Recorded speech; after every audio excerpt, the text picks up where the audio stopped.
Путин жарандарды аскерге электрондук түрдө чакыртууга жол берген мыйзамга кол койду. Мыйзамды апта башында Мамлекеттик дума жана Федерация кеңеши дээрлик бир добуштан колдоп берген. Жаңы мыйзамга ылайык аскерге милдеттүү жарандардын бирдиктүү реестри түзүлөт жана аскерге чакыруунун жаңы ыкмасы электрондук жана буйрутма кат менен чакыруу ишке кирет. Электрондук түрдө чакыруу мамлекеттик кызмат көрсөтүү порталы аркылуу жүргүзүлөт. Мурда аскерге чакыруу кагазы жарандын колуна же жумуштагы жетекчиси аркылуу берилчү. Аскерге чакыруу мамлекеттик кызмат көрсөтүү порталындагы жеке бөлүмгө жайгаштырылгандан тартып жарандын колуна түштү деп эсептелет. Чакыруу жиберилген аскерге милдеттүү жаран аскер комиссариатына барганга чейин өлкөдөн чыгып кете албайт. 20 күн ичинде комиссариатка келбеген жаранга кошумча тыюулар салынат. Мынакей, Мусмамед туугандар.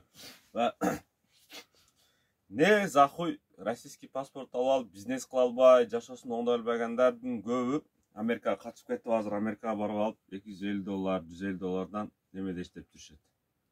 Доставкада иштеп жүрөт. Лондондо жүргөндө Путиндин айтканын кылгыла десем, мени ашатышып, сөгүп, жаман көрүшкөн эле.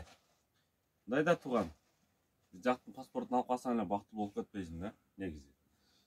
Негизи ошондой. Анан жаман көрсөңөр жамбашыңарга. Көрө албасаңар өзүңөр билесиңер. Анан мына негизи Россиянын СССРдин мыйзамы, политикасы Кыргызстанда Өзбекстанда катуу иштейт. Ал кандай? Итке 2 метр жипти байлап туруп, 4 метрге нан ыргытып коет. Нюхуйт этесиң, көрөсүң, жей албайсың.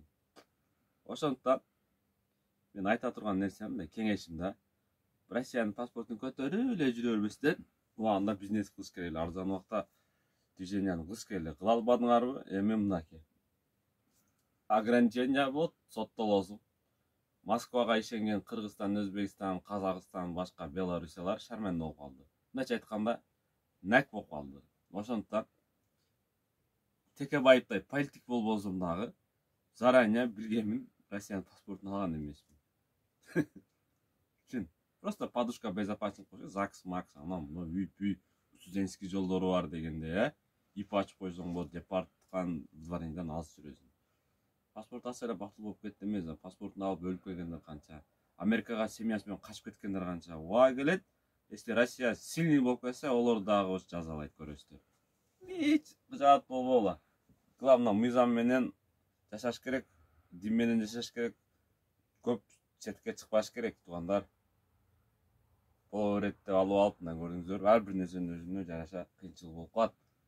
Жок, мен российский паспортум бар, мен коркпой уктатам дегендер болсо жазыңыздар мага, чалыңыздар. Жок, Бишкекке келиңиздер, мына российский паспортум бар, мен согушка барбайм, мен только бизнес кылам.